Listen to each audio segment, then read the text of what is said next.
인사드리겠습니다. 안녕하십니까? 많이 놀라셨죠?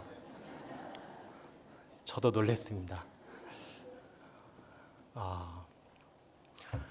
우리 청주교회 찬양대가 이렇게 찬양을 은혜롭게 한다는 것도 놀랬고, 그리고 우리 형제자매들의 모습을 보면서 우리 교회구나라는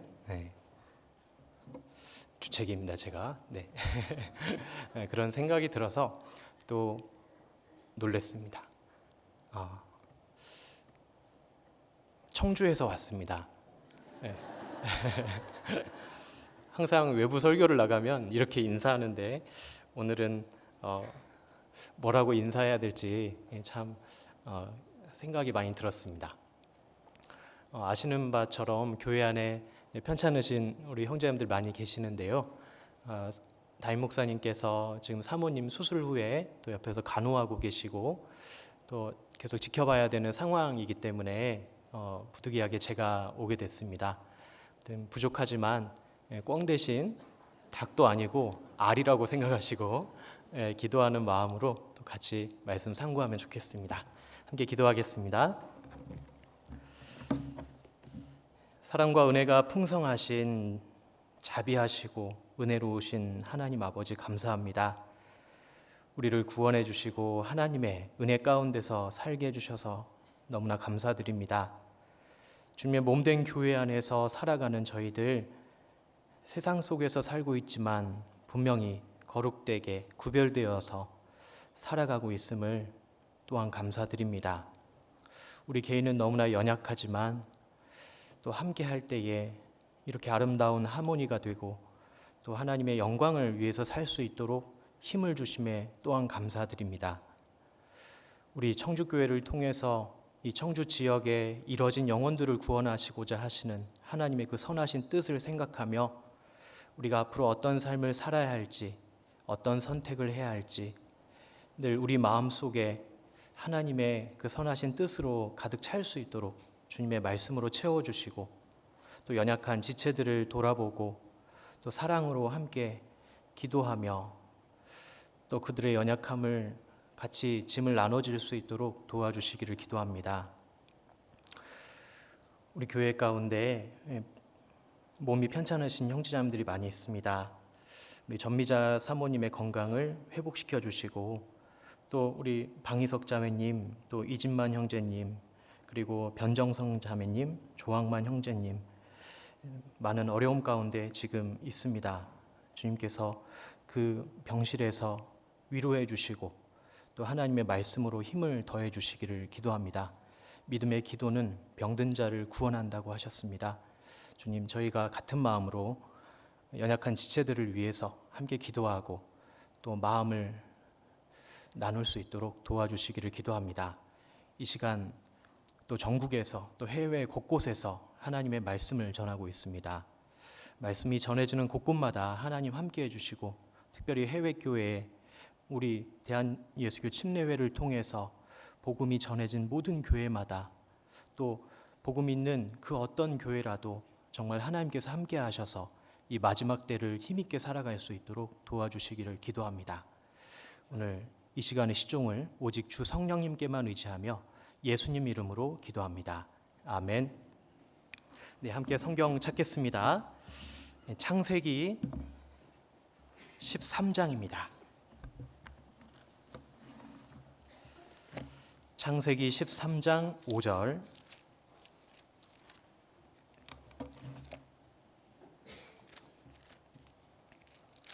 창세기 13장 5절부터 13절까지인데요. 제가 쭉 읽어드리겠습니다.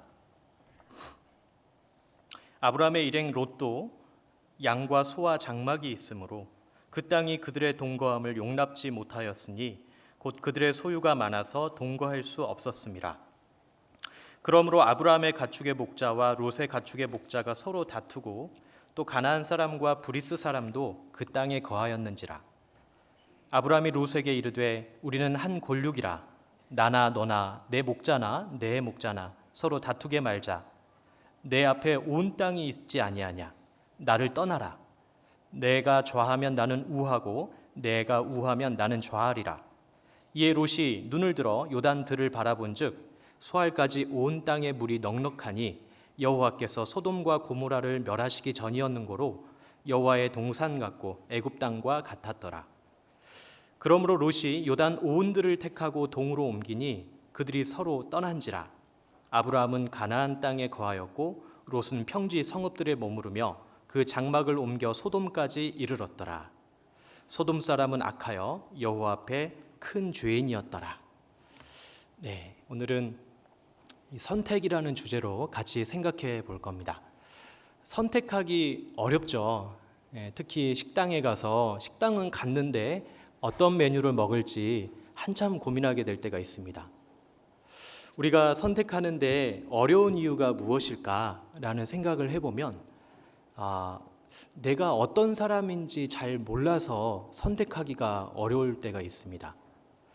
나에게 좋은 게 뭐지? 나한테 필요한 게 뭘까? 이게 어려운 겁니다. 그래서 나에게 좋은 것들을 선택하는데 결정 장애가 옵니다.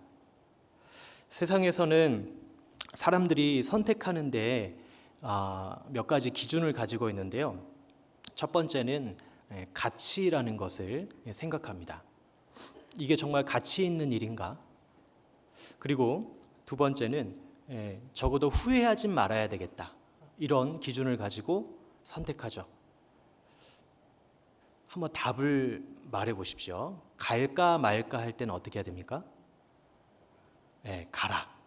살까 말까 할 때는 사지 마라. 말할까 말까 할 때는 말하지 마라. 줄까 말까 할 때는 줘라. 이건 다 아실 거예요. 먹을까 말까 할 때는 먹지 마라. 이 이야기는 제가 한 이야기가 아니라 어떤 교수님이 이야기하신 겁니다. 그런데 생각해 보면 어떤 그 특징을 찾을 수가 있는데, 그래, 모호할 때는 좀 자제하자. 그리고 귀찮더라도 할 건 하자. 이렇게 정리해 볼 수 있죠. 그런데 우리 그리스도인들에게는 하나님께서 절대적인 기준을 주십니다. 그게 진리죠. 진리를 알지니 진리가 너희를 자유롭게 하리라. 자유케 하리라. 우리는 진리 가운데서 구원받았습니다. 진리는 시대가 변해도 변하지 않죠. 진리는 세상과 타협하지 않습니다. 성경은 한 번도 바뀐 적이 없죠. 그래서 성경 말씀에 어떻게 되어 있는지 그것을 확인해 보면 내가 무엇을 선택해야 되는지 정확하게 알 수 있습니다. 이 선택이라는 것, 그리스도인들에게는 하나님의 뜻이 기준이 됩니다. 잠언 3장 5절에 보면 너는 마음을 다하고 여호와를 의뢰하라. 내 명철을 의지하지 말라. 너는 범사의 그를 인정하라. 그리하면 내 길을 지도하시리라. 스스로 지혜롭게 여기지 말지어다. 악에서 떠날지어다. 이렇게 이야기하고 있습니다. 우리가 스스로 지혜롭게 여기면 내 생각과 내 경험을 바탕으로 선택하게 되어 있습니다. 그래서 너는 범사의 그를 인정하라. 그리하면 내 길을 지도하시리라. 너무 감사한 말씀 아닙니까? 우리의 삶을 지도해 주시겠다. 그래서 우리는 하나님의 인도하심을 받고 살아가는 것, 그 안에서 선택했을 때 그때 후회가 없습니다. 본문에 이 아브라함과 롯이 등장합니다.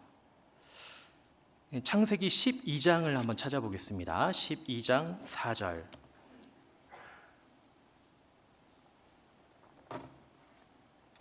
12장 4절 제가 읽어보겠습니다. 이에 아브라함이 여호와의 말씀을 쫓아갔고 롯도 그와 함께 갔으며 아브라함이 하란을 떠날 때에 그 나이 75세였더라. 아브라함이 무엇을 쫓아갔습니까? 하나님의 말씀을 쫓아갔죠. 그런데 롯은 무엇을 쫓아갔을까요?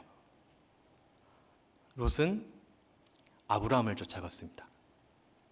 롯이 무엇을 쫓아갔었어야 했을까요? 물론 아브라함을 쫓아갔지만 하나님을 빨리 쫓아가려고 노력해야 됩니다. 사냥꾼이 이 사냥개를 7마리를 데리고 토끼를 잡으러 갔습니다. 그런데 한 사냥개가 막 뛰어가는 겁니다. 토끼를 본 거죠. 그랬더니 나머지 6마리의 사냥개가 막 뛰어가요. 근데 한참 시간이 지나니까 6마리는 멈춰버립니다. 그리고 그 한 마리만 끝까지 쫓아가는 겁니다. 왜 그럴까요? 자기 눈으로 토끼를 확인한 적이 없기 때문에. 우리는 사람을 쫓아가지 않습니다. 말씀을 쫓아갑니다. 사람을 쫓아가면 후회하게 되어 있습니다. 과연 말씀이 어떻게 되어 있을까? 하나님의 뜻은 무엇일까? 그것이 바로 그리스도인의 올바른 삶의 방법이죠. 이 창세기 11장부터 쭉 이렇게 보면 아브라함의 선택이 나오고 또 롯의 선택, 또 사라의 선택, 여러 가지 선택이 등장합니다. 우리 창세기 11장에 유명한 사건이 있죠. 바벨탑 사건. 그 바벨탑 사건 이후로 이 족보가 등장합니다. 그 족보에 이 데라라는 사람이 나오는데 데라에게 아들들이 있고 그 아들들 중에 한 사람이 아브라함입니다. 아브라함의 아내는 사라. 그리고 아브라함의 이제 형의 자녀가 있는데 롯입니다. 그런데 이 데라가 갈대아 우르 지역에서 살고 있었는데 갈대아 우르라는 말은 그때 당시에 우르라는 지역이 많았습니다. 그런데 갈대아 지역에 있는 우르라는 뜻입니다. 이 갈대아 우르에서 나와서 하란으로 갑니다. 가족들을 데리고요. 그 사건이 창세기 11장에 기록이 되어 있는데 그 하란에서 데라가 죽습니다. 그때 창세기 12장으로 넘어가면 하나님께서 아브라함을 부르시죠. 내가 네게 지시할 땅으로 가라. 아브라함은 그 말씀에 순종해서 가나안 땅으로 갑니다. 그리고 베델에 제단을 쌓고 하나님께 제사를 드리죠. 그 제사를 드린 다음에 거기까지는 좋았는데 또 선택해야 될 일이 생깁니다. 가나안 땅에 큰 흉년이 들었습니다. 그래서 아브라함은 어떻게 하냐? 애굽으로 내려가 버렸어요. 그 애굽으로 내려가서 어려운 일을 당하죠. 아브라함의 아내가 그때 당시 아마 65세였을 겁니다. 근데 되게 예뻤나 봐요. 그래서 이 아내를 그대로 데리고 가면 아마 바로왕이, 이집트의 바로왕이 날 죽이고 내 아내를 뺏어갈 것이다. 이렇게 생각한 겁니다. 그래서 어떻게 했습니까? 아내를 누이라고 속이고 그리고 바로가 취해갔습니다. 하지만 하나님께서 막아주셨죠. 아브라함의 이런 버릇은 습관이 돼서 나중에 창세기 20장에도 또 아내를 팔아먹습니다.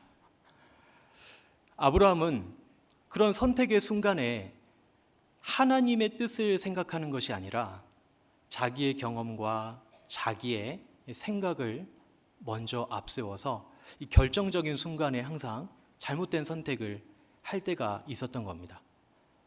그리고 창세기 이제 13장으로 넘어와서 다시 아브라함이 가나안 땅으로 돌아옵니다. 돌아와서 거기서 또 단을 쌓고 하나님을 섬기죠. 그런데 문제가 있었습니다. 이 애굽 땅에서 돌아올 때 하나님께서 애굽 왕을 통해서 많은 재물을 주셨어요. 근데 너무나 재물이 많으니까 이제 목축업을 했던 이 아브라함과 롯, 너무 재산이 많아서 함께 살 수가 없는 겁니다. 땅이 그들의 함께 거함을 허락지 않았다라고 되어 있습니다. 그만큼 이 짐승들이 많은데 뜯어먹을 풀이 없는 거예요. 그래서 아브라함은 선택하라고 합니다. 자기가 먼저 선택하는 게 아니라 롯에게 선택하라고 하죠. 너 어디로 갈 거냐? 네가 선택해라. 네가 좋아하면 나는 우하겠다. 그때 롯은 눈을 들어서 이 소돔 땅을 바라본 겁니다. 물도 많고 그리고 먹고 살만하고 문명도 발달했고 너무 괜찮은 곳이다. 그리고 그곳을 선택하죠. 그래서 아브라함과 롯이 갈라지게 됩니다. 그리고 창세기 14장에 가서 어떤 일이 일어나냐면 그 주변에 동방 쪽에 있는 4개의 나라의 연합이 있습니다. 그 나라에 소돔과 고모라 왕들이 조공을 바치고 그들을 이제 섬겼던 사람들인데 13년 만에 그들이 배반합니다. 그래서 이 연합국 4개 나라의 연합국이 소돔과 고모라 왕 그 땅에 있는 모든 사람과 재물을 탈취해 갑니다. 그때 누가 잡혀갔을까요? 롯이 잡혀갑니다. 롯이 잡혀갔는데 아브라함이 집에서 낳고 길리운 귀한 용사들을 318명을 데리고 쫓아가죠. 그리고 그 재산과 모든 것을 다 가지고 옵니다. 그게 창세기 14장에 기록되어 있는 내용입니다. 그리고 돌아오는 길에 이제 11조를 드리는 내용이 나오죠. 멜기세덱의 11조. 근데 그 멜기세덱이 히브리서 7장에 보면은 예수님이라고 이야기하고 있습니다. 그리고 창세기 15장에 이제 사라가 아이를 낳지 못하자 하갈과 동침해서 아들을 얻었습니다. 그 내용이 창세기 15장의 내용이고 그 아들의 이름이 이스마엘이죠. 이스마엘. 그런데 이 사라가 잉태하지 못하니까 이 하갈이 이제 눈치를 주는 거예요. 그랬더니 이 사례가 어떻게 했을까요? 조인트를 까고 죄송합니다. 이제 막 괴롭히는 겁니다. 그랬더니 이 하갈이요 도망가 버렸어요. 도망갔는데 하나님께서 다시 돌아가. 이렇게 해서 돌아오는 내용이 이 창세기 16장의 내용입니다. 그리고 창세기 17장에 하나님께서 아브라함과 사레의 이름을 바꿔주시죠. 아브라함이라는 이름의 뜻은 높은 아버지라는 뜻입니다. 그런데 아브라함으로 바꿔주죠. 너는 열국의 아버지가 될 것이다. 그리고 사레라는 이름은 귀한 나의 공주라는 뜻입니다. 그런데 사라로 바꿔주죠. 열국의 어머니라는 뜻입니다. 그래서 이 두 아브라함과 사라가 나중에 히브리서에 보면은 믿음의 조상, 믿음의 부모가 되죠. 그리고 나서 하나님께서는 창세기 이 18장에 소돔성을 멸망시킨다. 그 소돔성과 고모라성의 죄악이 너무 관영했기 때문에 멸망시키겠다고 합니다. 그때 아브라함이 듣고 의인 50명 있으면 봐주십시오. 아닙니다. 45명 있으면 봐주십시오. 아닙니다. 40명 있으면, 30명 있으면, 20명 있으면, 10명이라도 남아있으면 그 성을 멸망시키지 말아주십시오 라고 했는데 그 성에 의인 10명이 없어서 멸망하죠. 그때에 이 롯은 그의 2딸만 데리고 나옵니다. 그 사위들이 있었거든요. 정원했던 사위들이 있었습니다. 근데 사위들에게 같이 나가야 된다라고 이야기했지만 그 사위들은 그 롯의 말을 농담으로 여겼더라라고 되어 있습니다. 그리고 19장에 그렇게 심판을 받고 나서 20장에 이제 아브라함이 또 한 번 이동하는 일이 생깁니다. 바로 블레셋 땅으로 이동을 하는데 그 블레셋 땅에서 또 아비멜렉 왕에게 사라를 또 주게 되죠. 그랬더니 하나님께서 꿈에 아비멜렉 왕에게 나타나서 건드리지 마라. 임자 있는 몸이다. 그래서 다시 돌려보냅니다. 이 아브라함이 그런 어려움을 겪고도 이 선택하는 데 있어서 여전히 어려움도 있었던 것 같습니다. 마치 우리의 모습과 같지 않습니까? 그리고 나서 21장에 이삭이 출생합니다.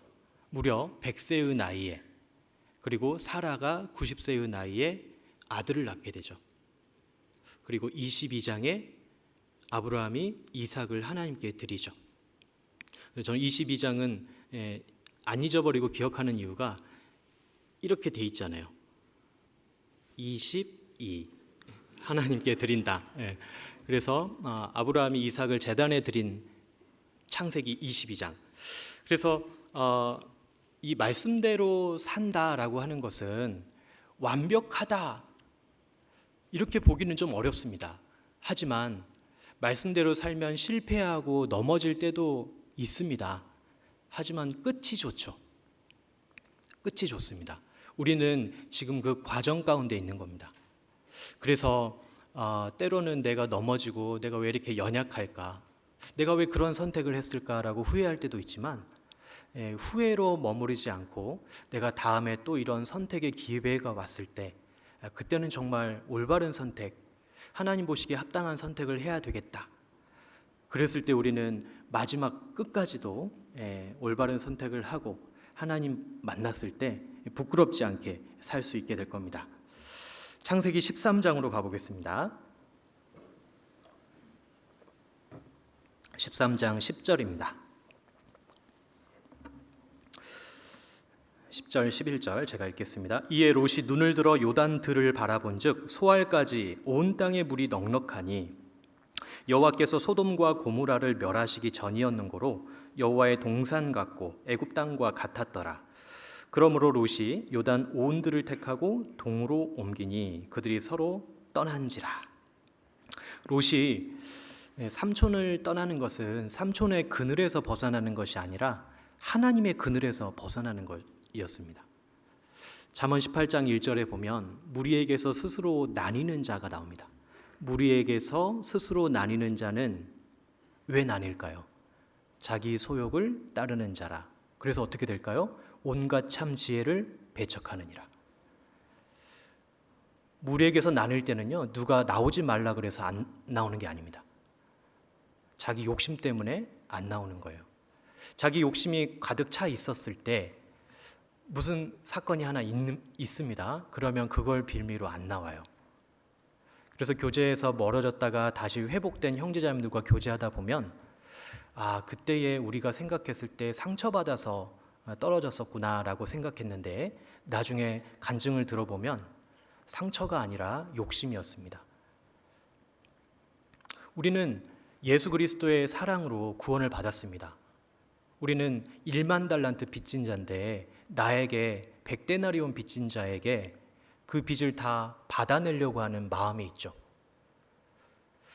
내가 1만 달란트 빚졌다. 나는 하나님께 어마어마한 죄를 사함받았다. 그러면 누가 나에게 잘못했을 때 그걸 끝까지 문제 삼고 용서하지 못할 이유가 없는 겁니다.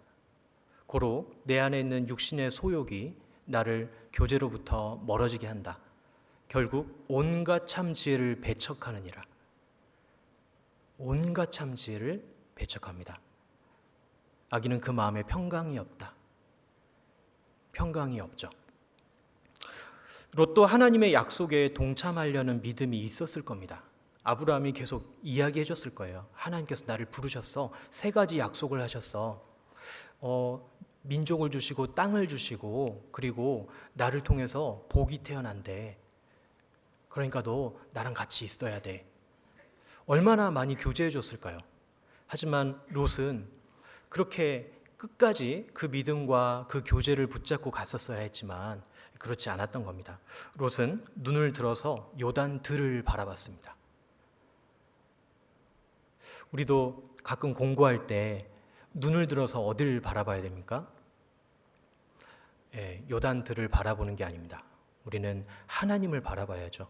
하나님께서 뭘 원하시는가? 하나님께서 나를 어떻게 인도하시는가? 감사한 것은 내가 하나님의 몸된 교회 안에 있으면 사람이 마음으로 자기의 길을 계획할지라도 그 걸음을 인도하시는 자는 오직 여호와시니이다.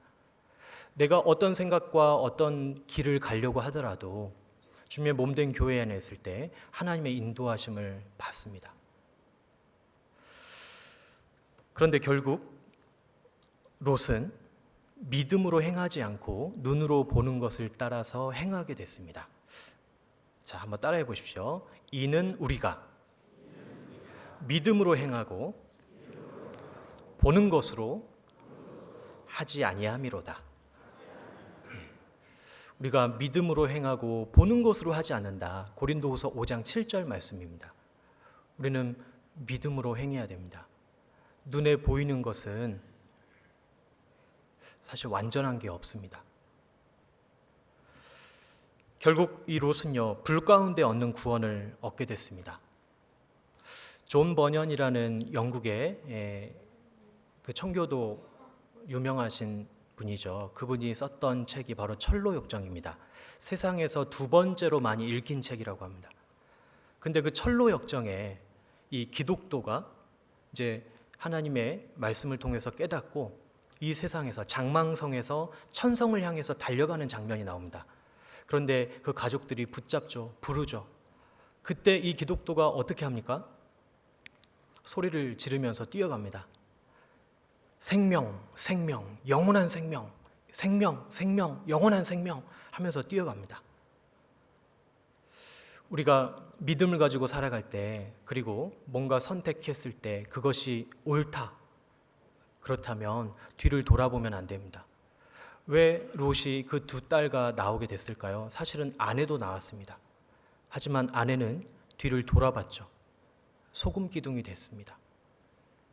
세상을 돌아보면 우리는 맛있는 소금이 될 수밖에 없습니다. 우리가 어떤 삶을 살아야 될까? 잠언 18장 10절에 보면요, 여호와의 이름은 견고한 망대라. 의인은 그리로 걸어갈까요? 기어갈까요? 달려갈까요? 자, 1번 걸어간다, 2번 기어간다, 3번 달려간다. 자, 우리 말하는 거 싫어하잖아요. 손가락으로 표시해 보겠습니다. 자, 하나, 둘, 셋. 경매장 분위기가 됐어요. 네, 달려갑니다. 의인은 그리로 달려가서 안전함을 얻느니라. 왜 달려가야 될까? 근데 제가 이 말씀이 고등학교 때 되게 은혜가 됐습니다. 고등학교 때, 중고등학교 때 토요일 날 토요 교재가 있거든요. 우리 교회도 있습니다. 그 토요 교재가 있으면 달려가요. 교회까지.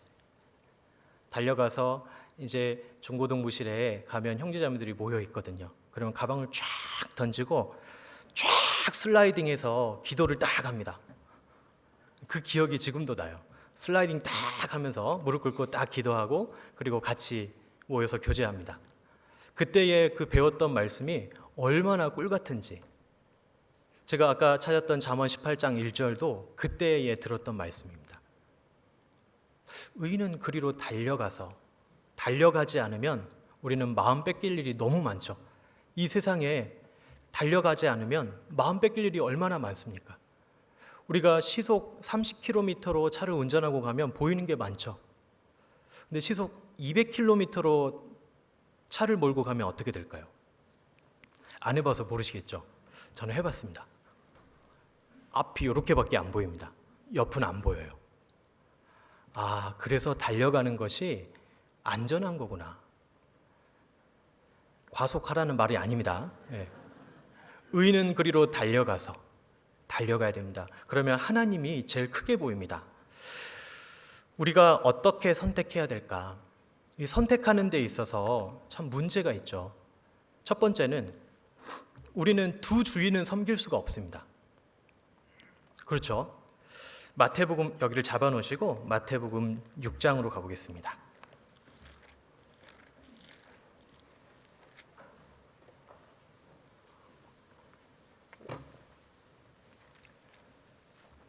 마태복음 6장 24절입니다.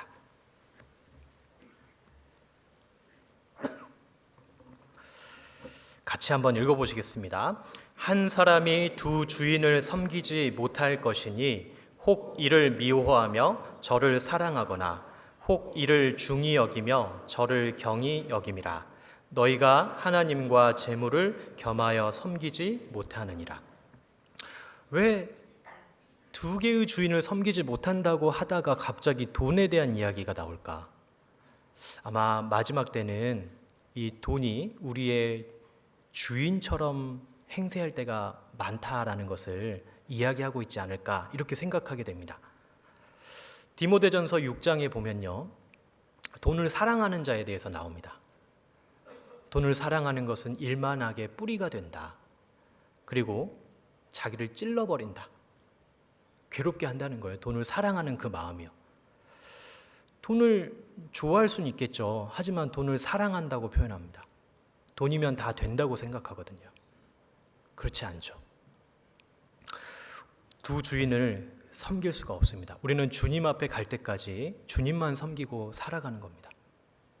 두 번째, 우리가 생각할 때 사람의 생각은 틀릴 때가 많죠. 한참 이제 대학교 때 지식의 충만함을 이제 가지고 살아가죠. 아, 나 성경 이렇게도 알아. 이렇게도 읽어봤어. 아, 나 많이 아는 것 같아. 근데 문제는 뭡니까? 선택할 때 항상 잘못된 선택을 해요. 그건 아는 게 아니죠. 지식은 교만하게 한다. 아는 것은 행하는 겁니다. 그 행함 가운데 선택이 들어있죠. 사람의 생각은 틀릴 때가 많다. 그래서 저는 그때부터 스스로에게 이제 이렇게 이야기했습니다. 내 생각은 항상 틀려. 내 생각은 맞을 때가 없어. 이제 그렇게 혼자서 주문을 외웠어요. 그래서 어떻게 합니까? 기도하죠. 그리고 물어봅니다. 이런 말이 있습니다. 모르는 건 죄가 아니다. 알려고 하지 않는 게 죄다. 누가 하는 말일까요? 아마 모르실 겁니다. 저 대학교 때 찬양대 지휘자님이 하셨던 이야기입니다. 음을 모르면 들어보고 익혀야지. 모르는 건 죄가 아니야. 알려고 하지 않는 게 죄지. 근데 그 말이 제 마음속에 오래 남았어요. 그래, 맞아. 모르는 건 죄가 아니다. 알려고 하지 않는 게 죄다. 모르면 물어봐야 되잖아요. 근데 혼자서 결정해버립니다. 사람의 생각은 틀릴 때가 많습니다. 누구 말을 들어야 될까? 다시 창세기로 돌아가 보겠습니다. 창세기 16장.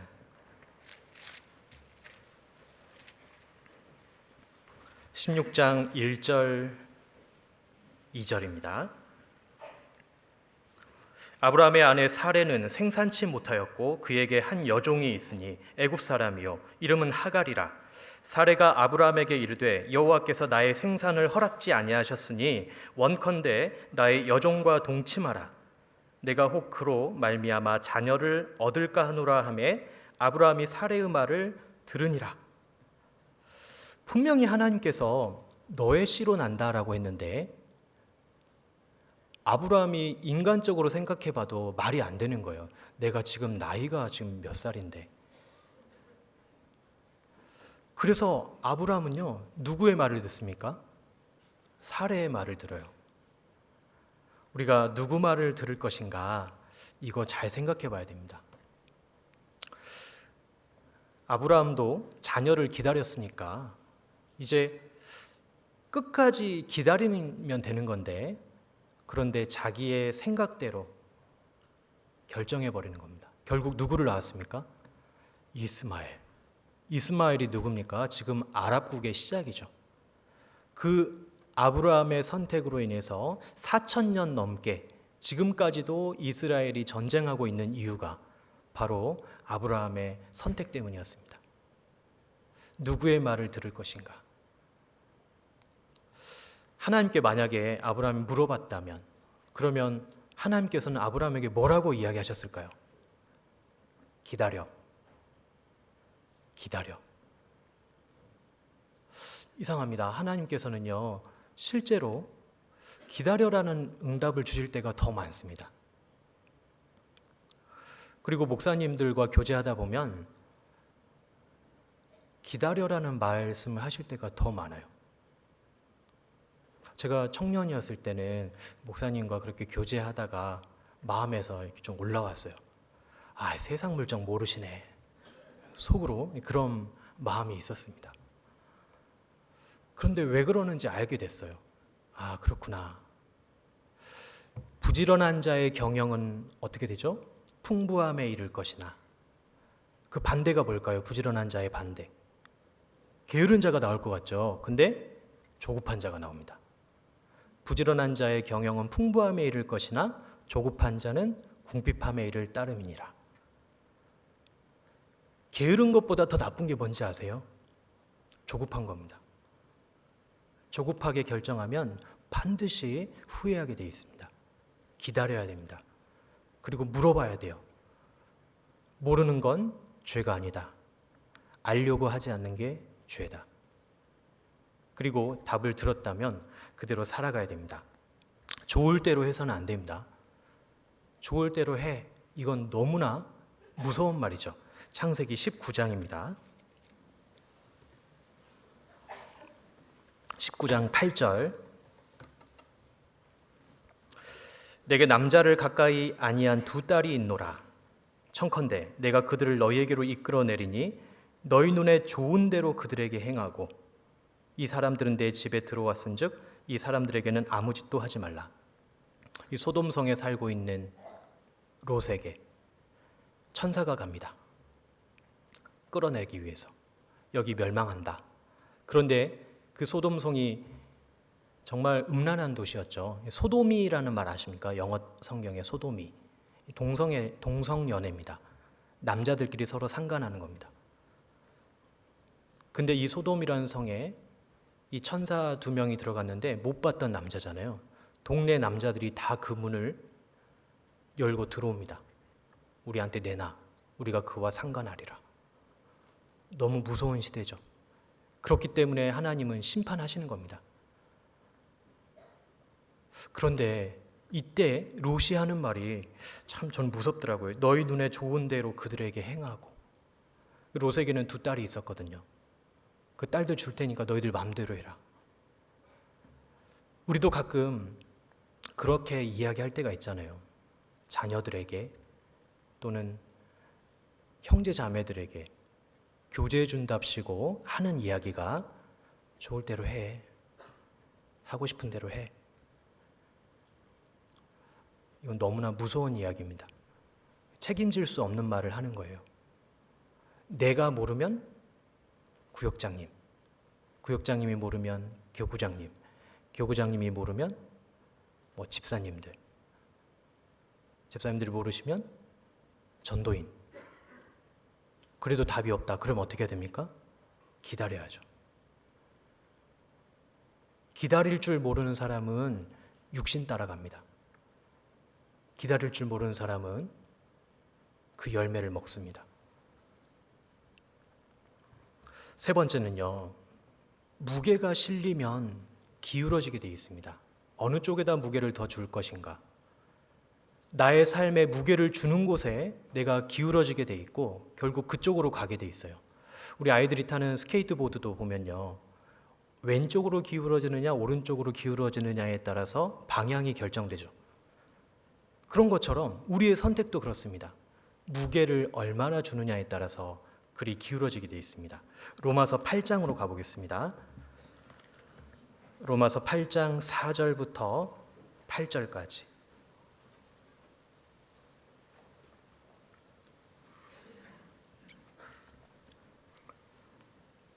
제가 읽어보겠습니다. 로마서 8장 4절부터 8절. 육신을 좇지 않고 그 영을 좇아 행하는 우리에게 율법의 요구를 이루어지게 하려 하심이니라. 육신을 좇는 자는 육신의 일을, 육신의 생각은 영을 좇는 자는 영의 일을 생각하나니 육신의 생각은 사망이요 영의 생각은 생명과 평안이니라. 육신의 생각은 하나님과 원수가 되나니 이는 하나님의 법에 굴복치 아니할 뿐 아니라 할 수도 없음이라. 같이 읽겠습니다. 육신에 있는 자들은 하나님을 기쁘시게 할 수 없느니라. 하나님을 기쁘시게 할 수 없대요. 우리가 이 땅에 사는 이유가 뭘까요? 목적이 뭘까요? 하나님께 영광을 드림으로 하나님을 기쁘시게 하기 위해서 살고 있습니다. 그것은 아마 자녀를 낳고 키워보신 분들은 공감하실 겁니다. 이 자녀들이 올바로 성장해서 정말 나의 기쁨이 되죠. 나의 즐거움이 되고 나의 영광이 됩니다. 하나님도 마찬가지예요. 우리가 하나님은 어떤 마음이실까라는 게 궁금하면 부모의 마음으로 생각해 보면 금방 정리가 됩니다. 아, 그렇구나. 어떻게 우리가 하나님께 기쁘시게 할 수 있을까? 에베소서 5장 10절에 보면 주께 기쁘시게 할 것이 무엇인가 시험하여 보라. 시험해 보래요. 하나님께 어떤 것이 기쁨이 될까? 맞아. 말씀에 이렇게 살아보라고 했는데 한번 그렇게 살아봐야 되겠다. 어떻게 하시지? 어떻게 응답하실까? 말씀을 붙잡고 그대로 살아봤을 때에 나에게 주시는 그 결과, 그것을 계속 응답받는 것, 그러면 신앙이 성장합니다. 그런데 말씀을 붙잡고 살아보지 않은 사람들은 경험이 없어요. 그래서 자기 생각대로 여전히 살아가게 됩니다. 그래서 우리는 하나님을 기쁘시게 하는 그 방법, 히브리서 11장 6절에 보면요, 이런 말씀이 있습니다. 믿음이 없이는 기쁘시게 못하나니 하나님께 나아가는 자들은 반드시 그가 계신 것과 또한 그가 자기를 찾는 자들에게 상 주시는 이심을 믿어야 할지니라. 결국 뭡니까? 믿어야 한다. 그것이 기쁨이 된다. 무엇을 믿는가? 하나님이 계시는 것, 그가 자기를 찾는 자들에게 상 주시는 것을 믿어야 할지니라. 하나님을 기쁘시게 하는 것이 무엇입니까? 나의 믿음이다. 자녀들에게 이런 이야기를 했어요. 그런데 이 자녀들이 그 말을 듣고 믿고 그대로 행합니다. 좀 억울할 수 있어요. 그런데 그대로 믿고 행하잖아요. 그러면 부모인 제 입장에서는 기뻐요. 그래, 언젠가는 너가 이해하게 될 거야. 지금은 좀 어렵지? 나중에 이해하게 될 거야.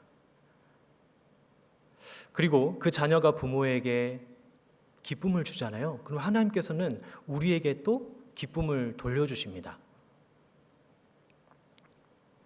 믿음으로 사는 자는 하늘 위로 받겠네.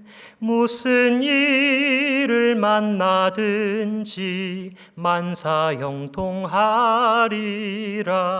믿음으로 사는 자는 하나님의 위로를 받습니다. 하나님이 기뻐하시는 것, 우리의 믿음이다. 그래서 우리는 두 주인을 섬길 수 없다. 그리고 사람의 생각은 틀릴 때가 많다.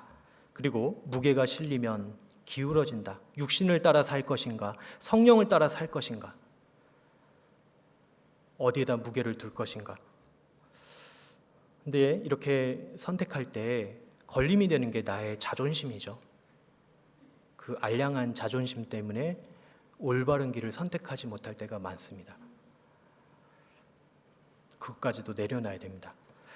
우리는 그래서 하나님께 물어봐야 된다. 선택할 때 사사기 1장을 찾아보시겠습니다. 사사기 1장.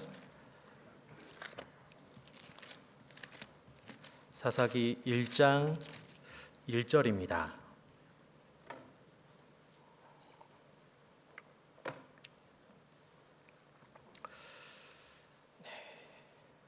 제가 읽어보겠습니다. 여호수아가 죽은 후에 이스라엘 자손이 여호와께 묻자와 가로되 우리 중 누가 먼저 올라가서 가나안 사람과 싸우리이까? 이 사사들이 통치했던, 이스라엘을 통치했던 그 시기에 기록된 성경 사사기입니다. 왕정 시대가 되기 전에 사사들이 다스렸습니다. 사사들은 하나님께 영감을 받고 백성들에게 하나님의 말씀을 전해주고 이렇게 살아야 된다라고 이야기했던, 이스라엘 백성들을 회개했고 하나님의 뜻대로 살게 했던 사람들입니다. 그 사사 시대의 시작은 너무 좋았죠. 여호와께 묻자와 가로되. 우리도 신앙생활을 처음부터 그렇게 해야 됩니다. 구원을 받았다. 그러면 상황 봐서 제가 교회 나갈게요. 아닙니다. 그렇게 신앙생활하는 거 아닙니다. 단번에 다 끊어야 됩니다. 합당하지 않는 것 단번에 다 끊어야 됩니다. 아이가 태어날 때 엄마가 오늘은 머리 낳고 내일은 가슴 낳고 그리고 모레는 다리 낳자 이러면 어떻게 될까요?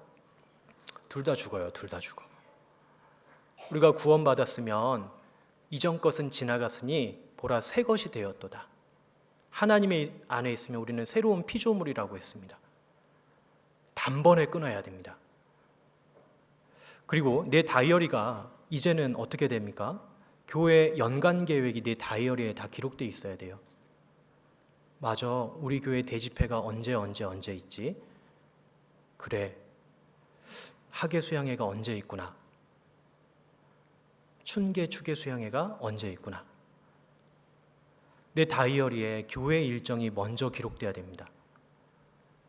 그리고 월간 계획이 그 달이 되기 전에 다음 달 내용이 내 다이어리에 기록되어 있어야 됩니다. 구역 모임이 언제 있구나, 조모임이 언제 있구나. 구역 모임, 조모임 가기 쉽습니까? 어렵습니까? 어렵다고 생각하시는 분들은 앞으로도 계속 어려울 겁니다.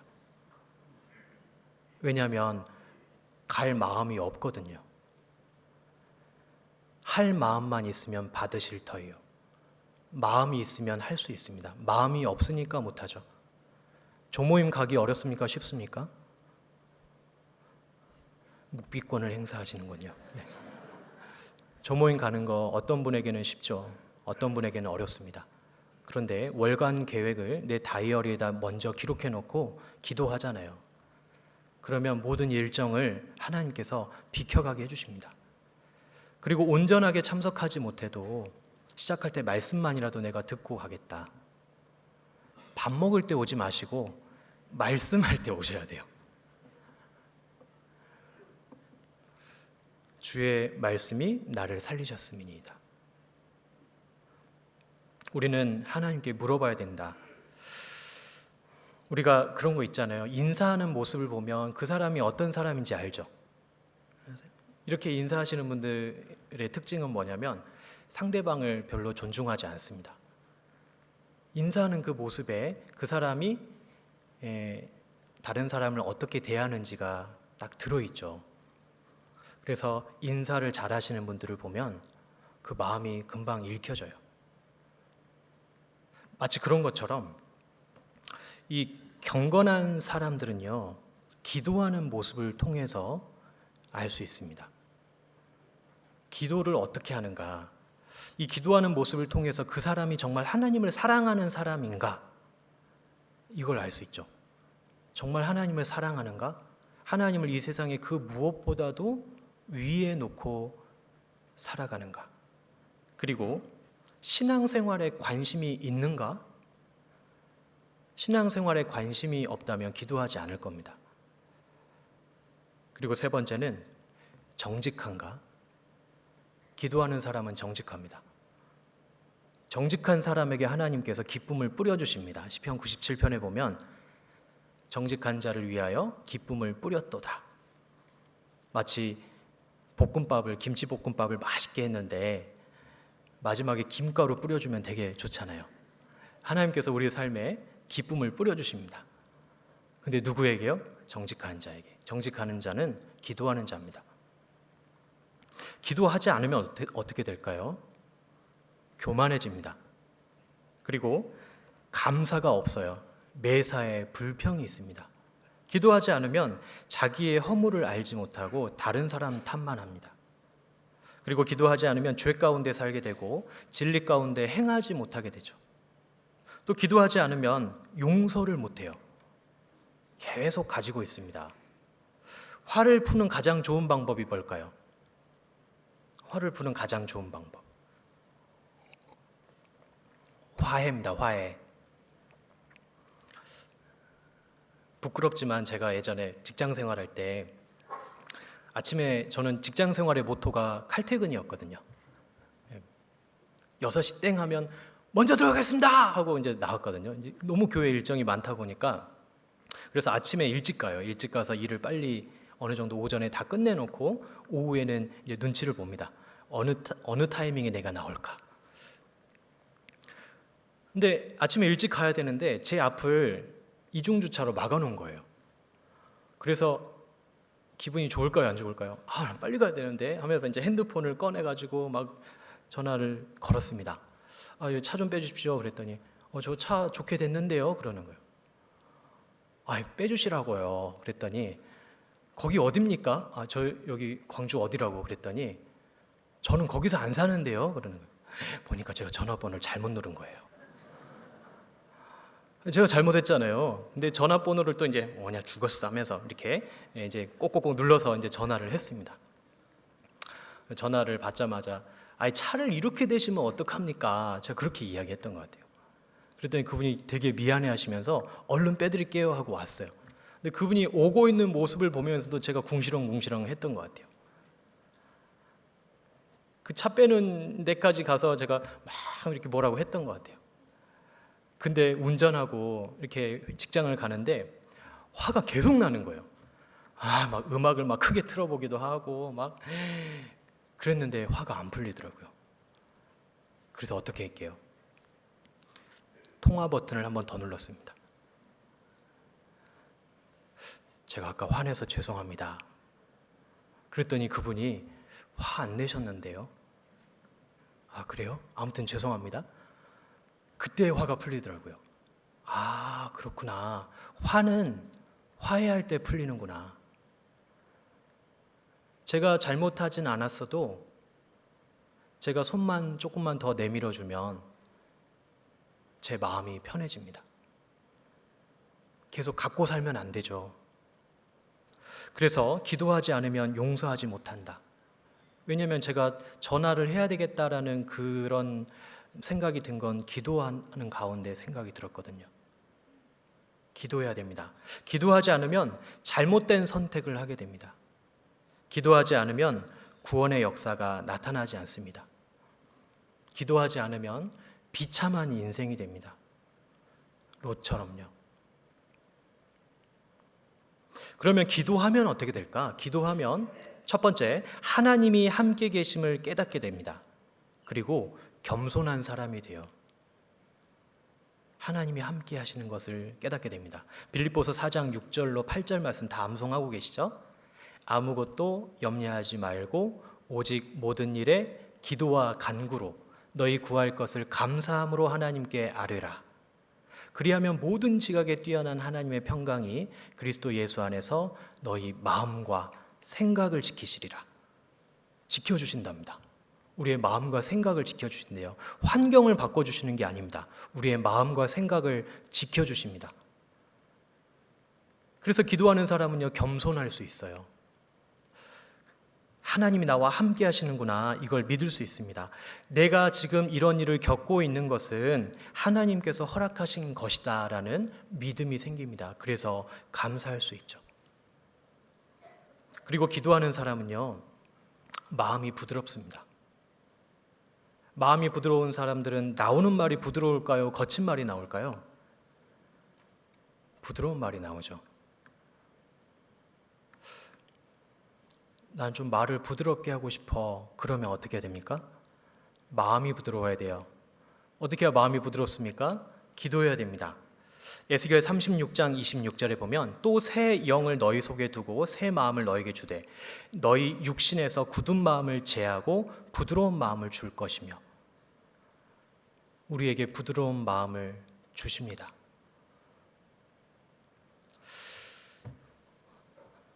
그리고 세 번째는 내가 미처 깨닫지 못했던 것들을 깨닫게 해주십니다. 그래서 올바른 선택을 할 수가 있죠. 기도하는 사람에게 그런 마음을 주시는 겁니다.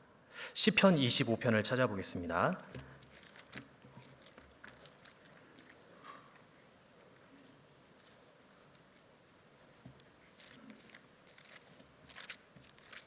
시편 25편 1절입니다.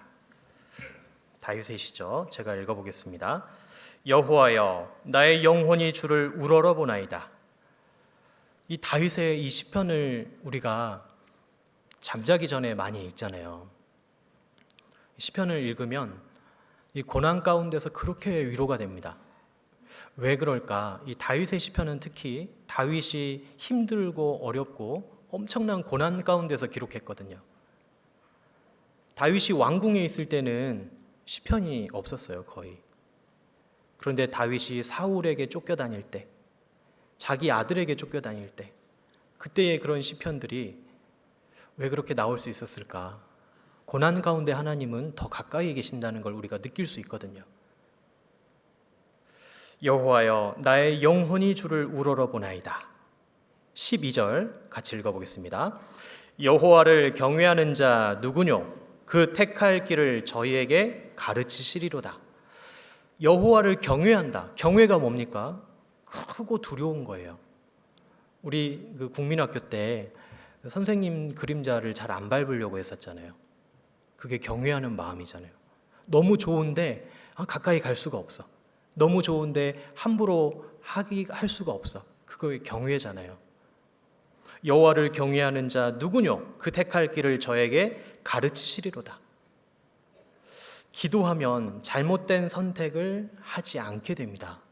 택할 길을 가르쳐 주시거든요. 14절입니다. 여호와의 친밀함이 경외하는 자에게 있으며 그 언약을 저희에게 보이시리로다. 경외하는 자는 기도합니다. 하나님과 대화합니다. 그런데 그 대화가 친밀함이래요. 친밀함. 친밀함이 히브리어 원어에 보면 소드라고 되어 있습니다. 소드. 소드는 비밀 회의입니다. 하나님과 비밀 회의예요. 친밀한 교제입니다. 감추어진 뜻입니다. 계시입니다. 하나님께서 친밀함으로 우리에게 보여주십니다. 시편 32편에요. 이런 말씀이 있습니다. 32편 8절입니다. 같이 읽어보겠습니다. 내가 너의 갈 길을 가르쳐 보이고 너를 주목하여 훈계하리로다. 우리를 길을 가르쳐 보여주실 뿐만 아니라 이렇게 보고 있다는 거예요. 이렇게 보고 있다가 거기 아니야. 이쪽으로 가. 아니야 이쪽으로 가. 이렇게 주목하고 있다가 또 알려주신다는 거예요. 그냥 길 한번 알려주고 끝내는 게 아니라 그 목적지에 도착할 때까지 계속 알려주신다는 겁니다. 33장 3절도 같이 찾아서 읽어보시겠습니다. 죄송합니다. 에레미야 33장입니다. 에레미야 33장 3절입니다.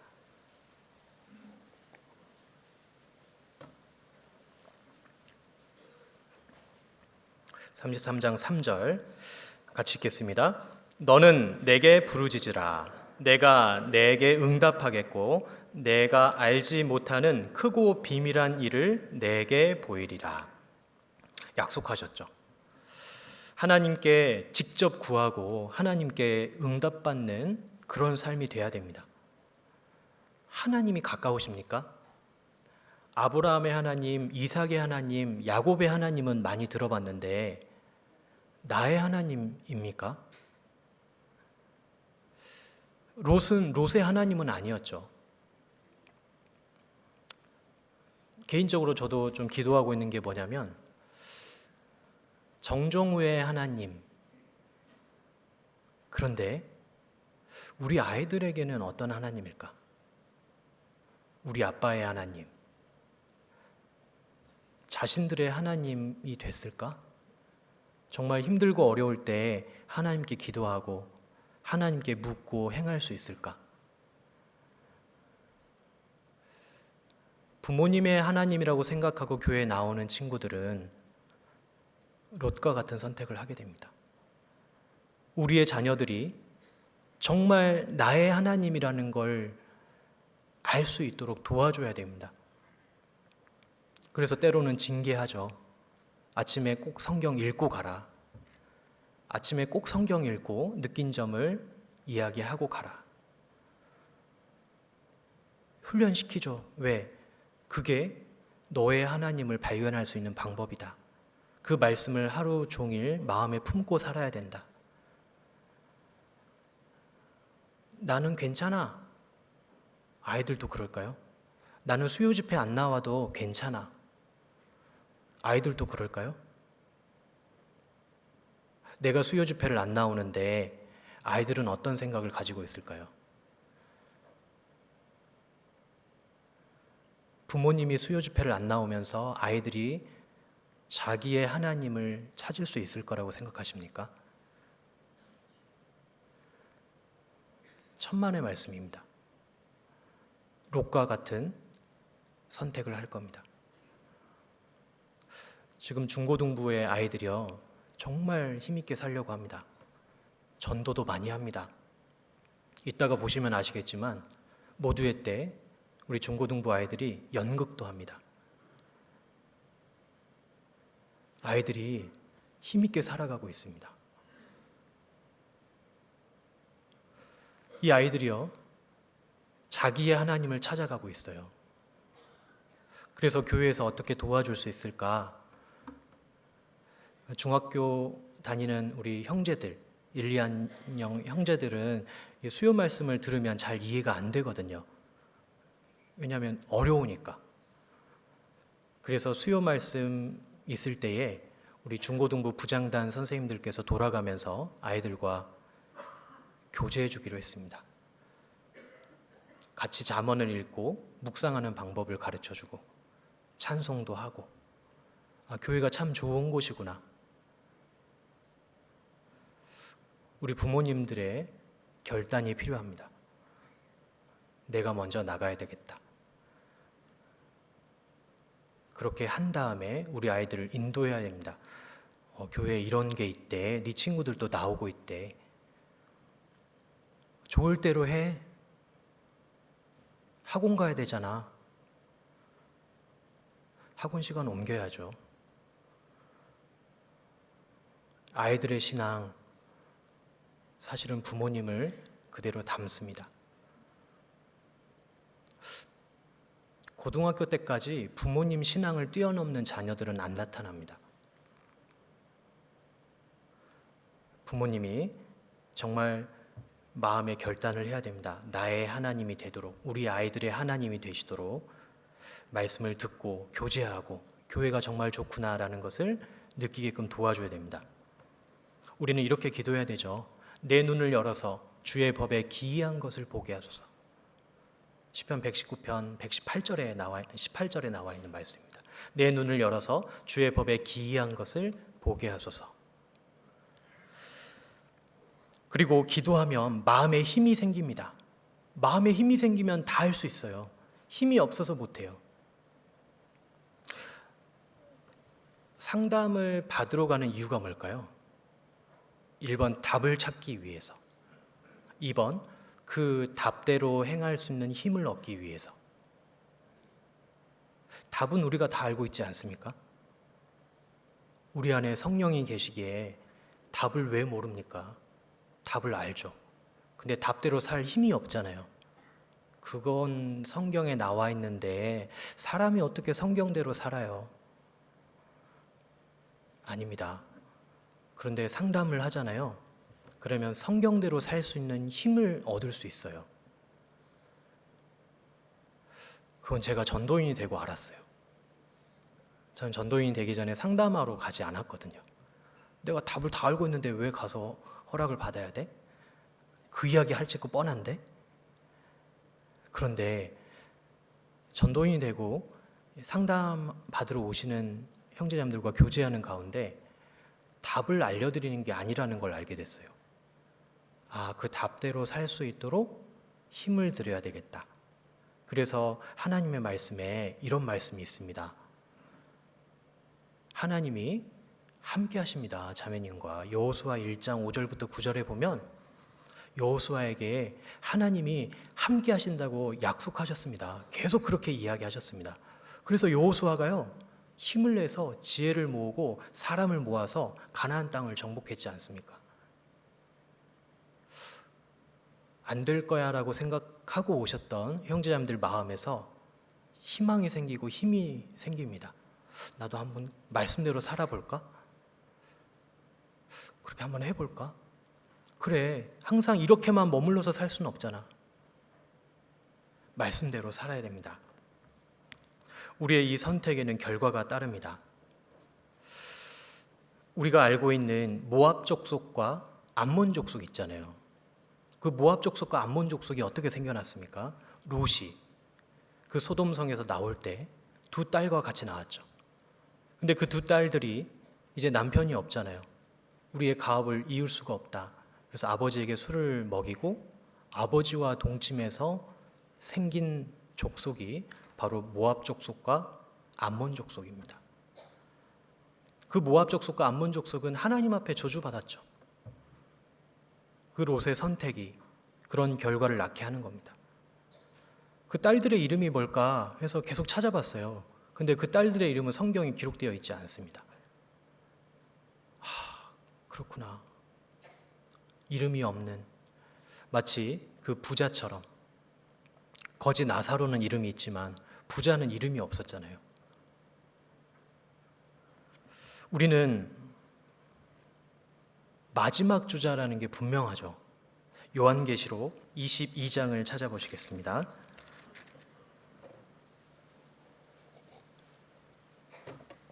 22장 11절.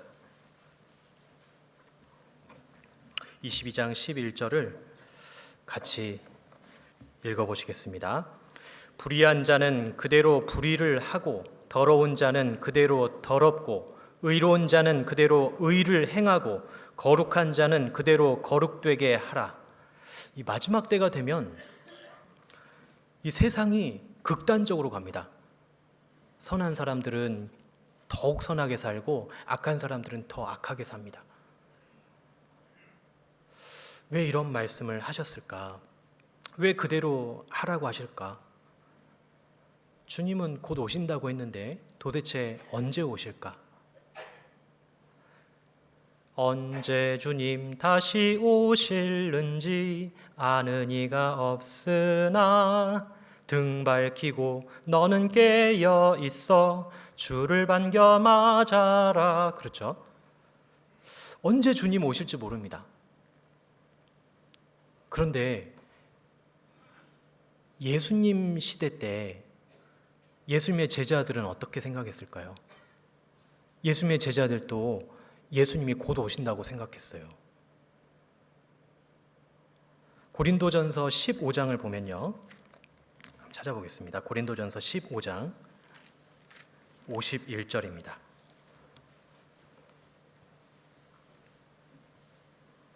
51절, 52절 제가 읽어보겠습니다.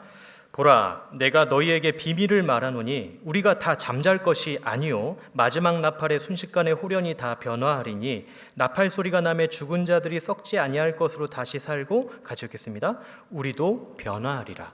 사도 바울께서 자기도 예수님의 재림을 볼 거라고 생각했던 거예요. 그 시대에도 예수님이 오신다고 생각했습니다. 그때는 로마 네로 황제가 그리스도인들을 엄청나게 핍박했어요. 그래서 마지막 때라고 생각했던 겁니다. 근데 그때도 오시지 않았죠. 또 그렇게 생각할 수밖에 없는 이유가 구약 성경 다니엘서를 보면 다니엘서 9장에 다니엘의 70일애가 있습니다. 7일애가 있고 그리고 62개의 일애가 있고 마지막에 한 일애가 있습니다. 근데 그 69, 7일애와 62개의 일애가 합쳐져서 69일애가 되잖아요. 근데 그게 예수님의 이 초림에 대해서 이야기하고 있거든요. 그리고 마지막 한 일애가 예수님의 재림을 이야기하고 있습니다. 근데 이게 붙어 있는 것처럼 보여요. 근데 그게 지금 이렇게 떨어져 있잖아요. 예수님의 초림과 재림이. 마치 지리산에 올라가 보면 첩첩산중이거든요. 우리 눈앞에 저기 보이는 산 등성이하고 그 다음에 보이는 산 등성이가 가까이 있는 것처럼 보입니다. 막상 가보면 엄청나게 떨어져 있죠. 그런 것처럼 구약시대에 살았던 사람들은 그리고 예수님 당시에 살았던 사람들은 예수님의 초림과 재림이 붙어 있을 거라고 생각했던 거예요. 그런데 예수님께서 오시지 않는 이유는 우리의 그 영혼을 위해서 기다리시는 겁니다. 이 마지막 때에 우리를 기다리시는 거예요. 한 사람도 멸망치 않고 하나님을 찾는 사람은 누구든지 구원받게 하기 위해서 기다리시는 거예요. 요즘에도 이렇게 상담하다 보면 좀 재밌다 이런 게 뭐냐면 요즘도 이런 사람이 있구나. 요즘도 이렇게 하나님을 찾는 사람이 있구나. 그래서 기다리시는구나. 마지막 때는 정확하게 성경에 기록되어 있잖아요. 마지막 때가 언제인지. 마태복음 24장에 보면은 예수님께서 어떻게 다시 오시는지, 그때에 무슨 일이 일어나는지, 많은 사람이 와서 내가 그리스도라 하여 미혹해 한다. 첫째 기근과 지진과 재앙들이 있다.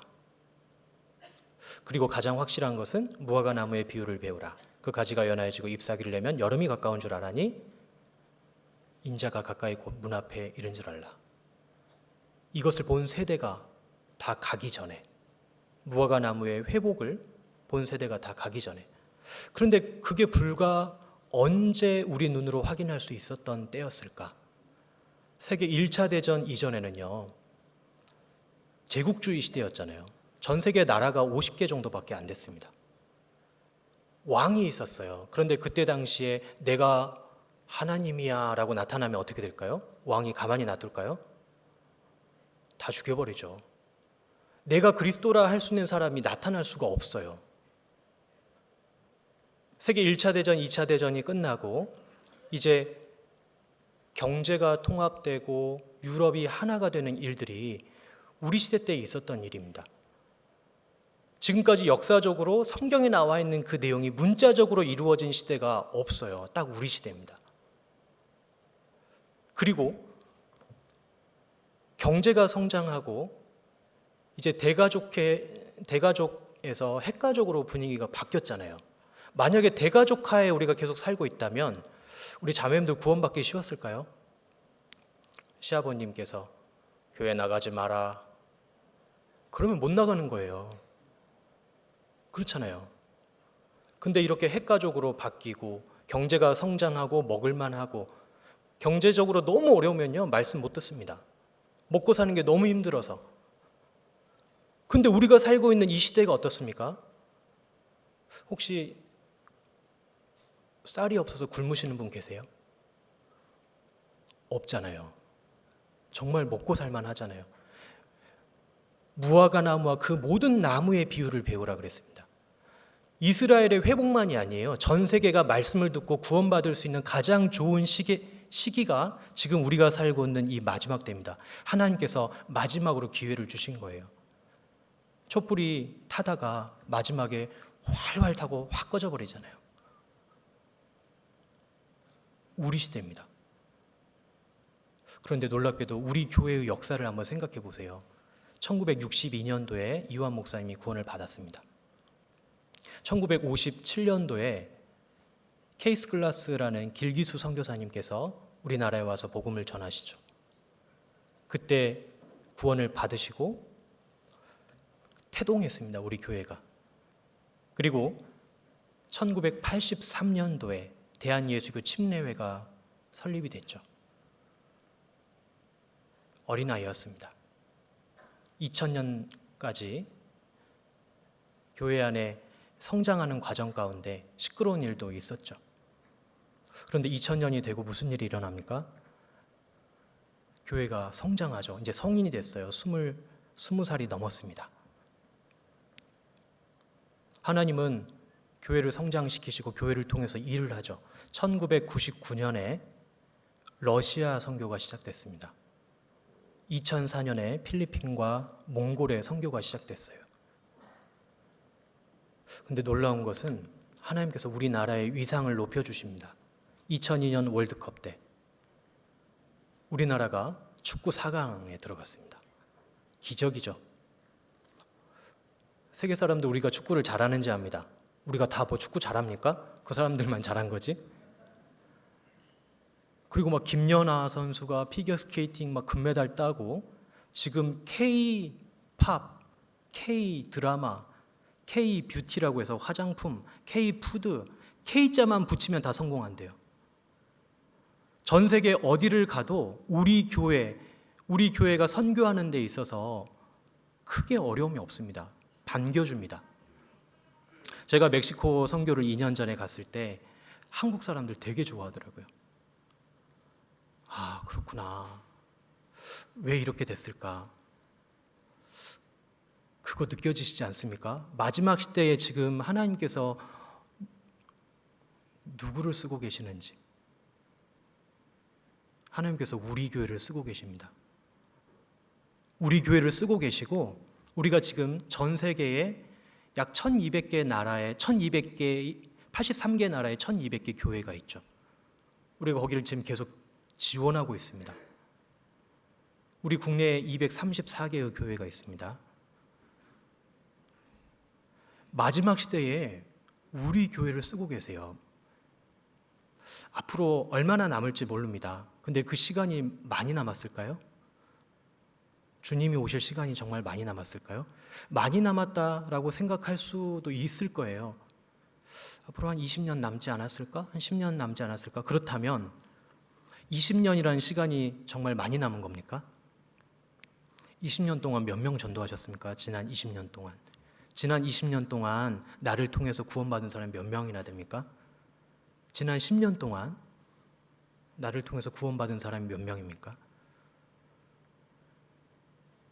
긴 시간이 아니죠. 정말 짧은 시간입니다. 세상이 이렇게 될 것이다. 마지막 때는 이렇게 될 것이다. 마치 라오디게아 교회처럼 우리 교회도 그렇게 되지 않을까? 이거 정말 위험한 생각입니다. 그렇지 않습니다. 우리 교회는 그렇지 않습니다. 왠지 아세요? 성경에 그렇게 되어 있거든요. 창세기 6장 가보겠습니다.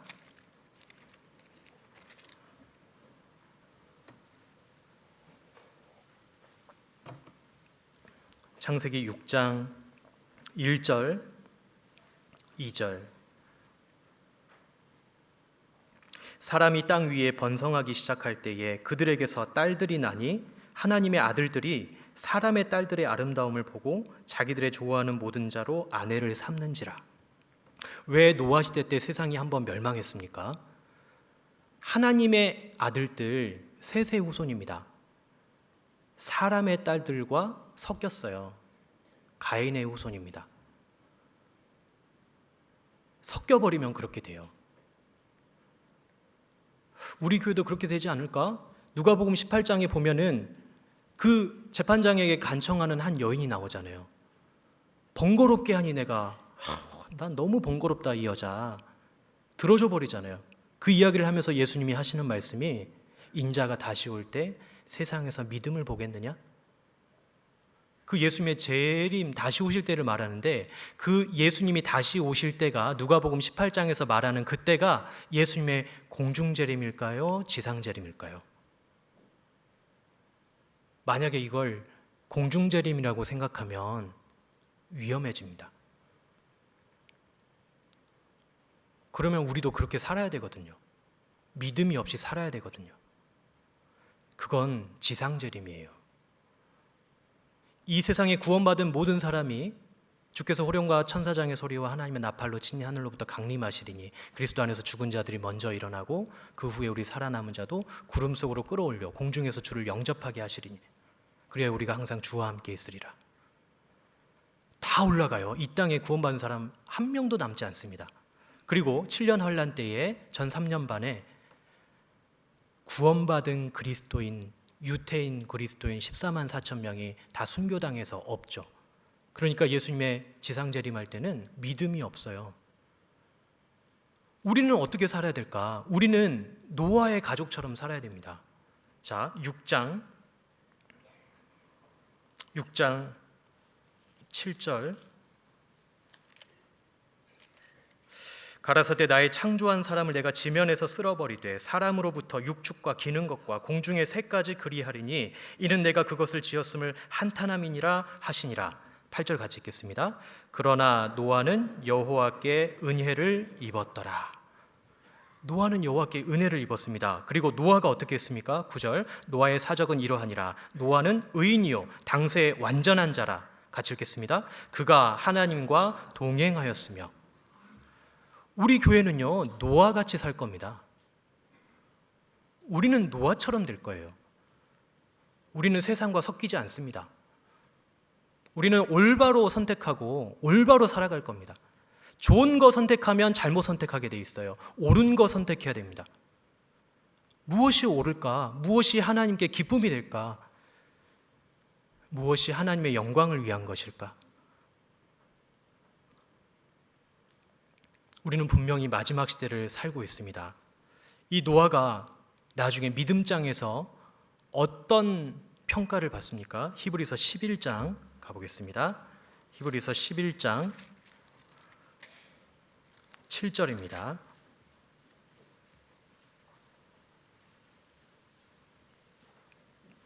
히브리서 11장 7절 제가 읽어보겠습니다. 믿음으로 노아는 아직 보지 못하는 일에 경고하심을 받아 경외함으로 방주를 예비하여 그 집을 구원하였으니 이로 말미암아 세상을 정죄하고 믿음을 좇는 의의 후사가 되었느니라. 믿음으로 노아는요 홍수를 보지도 않았어요. 그런데 방주를 예비했습니다. 경고하심을 받았대요. 우리도 매주 경고하심을 받고 있죠. 마지막 때가 다 됐다. 경고하심을 계속 받고 있습니다. 전 세계적으로 다 복음이 있다라는 교회들도 라오디게아 교회처럼 미지근하게 갈 겁니다. 하지만 우리는 그렇지 않아요. 우리는 더 뜨겁게 살아갈 겁니다. 우리는 복음이 있어요. 우리가 무너지면 전 세계 복음이 무너진다고 생각해야 됩니다. 우리가 전하는 것이 성경에 없는 내용을 전하는 게 아니잖아요. 예수님이 우리를 위해서 십자가에 못 박혀 돌아가셨고 그것을 믿음으로 내가 구원을 받았다. 믿음으로 말미암아 의를 얻었다. 우리가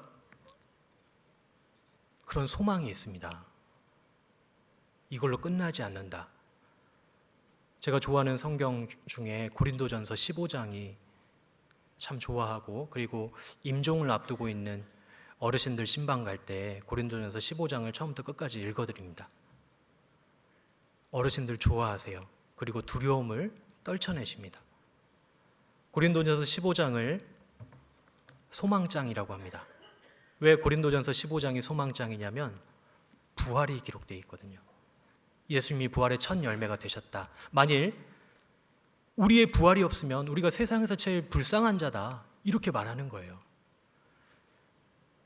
근데 그 부활장, 소망장의 마지막이 어떻게 기록되어 있을까? 고린도전서 15장으로 가보겠습니다. 고린도전서 15장 57절, 58절. 이 부활장의 끝, 소망장의 끝은 이렇게 이야기하고 있습니다. 우리 주 예수 그리스도로 말미암아 우리에게 이김을 주시는 하나님께 감사하노니, 같이 읽겠습니다. 그러므로 내 사랑하는 형제들아, 견고하며 흔들리지 말며 항상 주의 일에 더욱 힘쓰는 자들이 되라. 이는 너희 수고가 주 안에서 헛되지 않은 줄을 알미니라. 견고하며 흔들리지 말며 항상 주의 일에 더욱 힘쓰는 자들이 되라. 이 말씀만 읽으면 죽으란 말인가? 죽으란 말인가? 네, 거기까지 가야 됩니다. 죽음까지 가야 돼요. 그래야 따라갈 수 있어요. 항상 어떻게 더욱 힘씁니까? 죽으라는 말이죠. 사도행전 6장에 보면 교회가 태동됐을 때, 그때에 하나님께서는 성령에 충만한 사람 7을 택해서 집사를 세웠습니다. 그 중에 스데반 집사님이 있었죠. 스데반 집사님이 했던 그 모습을 보면 어려운 사람들을 구제하고, 그리고 설교도 했습니다. 어디까지 갔습니까? 순교까지 갔어요. 죽어야 돼요. 죽는 데까지 가지 않으면 못 따라갑니다.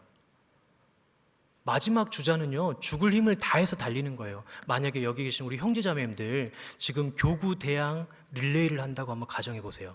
근데 내가 마지막 주자가 됐어요. 구역장님 안 돼요. 저 허리 아파요. 저 살쪄서 안 돼요. 여러 가지 이유가 있겠죠. 근데 하라고 결정이 됐어요. 그러면 마지막 주자인데 대충 뛰시겠습니까? 내일 못 일어나더라도 죽을 힘을 다해서 뛰지 않겠습니까? 하나님께서는 마지막 주자에게 반드시 능력을 주십니다. 마지막 주자에게 반드시 힘을 주십니다. 왜냐하면 하나님의 나라가 확장돼야 되거든요. 그게 하나님이 원하시는 거거든요. 옛날 시대에 초대교회가 열심히 살았습니다. 하지만 우리 교회의 모습은 초대교회보다 훨씬 멋있어요. 지금 단양 선교원 짓는다고 우리 교회에서 돈을 모아서 보내잖아요. 우리 필리핀에 해외 선교센터 짓는다고 우리 또 돈을 모아서 보낼 겁니다. 우리가 보내는 이 헌금이 얼마나 많은 영혼들을 구원받게 하고 힘이 될 줄 우리는 잘 모를 수 있죠. 그런데 믿으십시오. 함께 해야 됩니다. 무리에게서 스스로 나뉘는 자는 자기 소욕을 따르는 자라. 온갖 참 지혜를 배척하느니라. 각오하셔야 됩니다. 아, 마지막 때다. 마지막 주자다. 네, 함께 기도하겠습니다. 하나님 아버지 감사합니다. 우리에게 허락하신 천국의 소망을 주셔서 감사합니다. 이 세상 나그네로 왔다가 정말 어디로 가는지도 모르고 죽을 수밖에 없었던 불쌍한 영혼들이었지만 하나님의 말씀으로 구원해 주시고 이 세상에서 거룩한 삶을 살아가며 하나님의 영광을 위해서 살게 해주셔서 감사드립니다. 내 자신은 너무나 연약하고 미련하지만 교회 안에서 말씀을 배우고 교제하는 가운데 하나님의 지혜를 더욱더 얻게 해주시기를 기도합니다. 우리가 함께할 때 정말 아름다운 모습으로 하나님께 영광이 될 것을 믿습니다.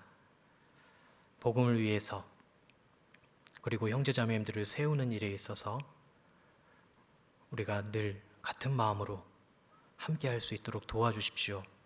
병중에 있는 모든 분들 주님 위로해 주시고 얼른 회복해서 우리와 함께 또 달려갈 수 있도록 도와주시기를 기도합니다. 감사드리며 예수님 이름으로 기도드립니다. 아멘.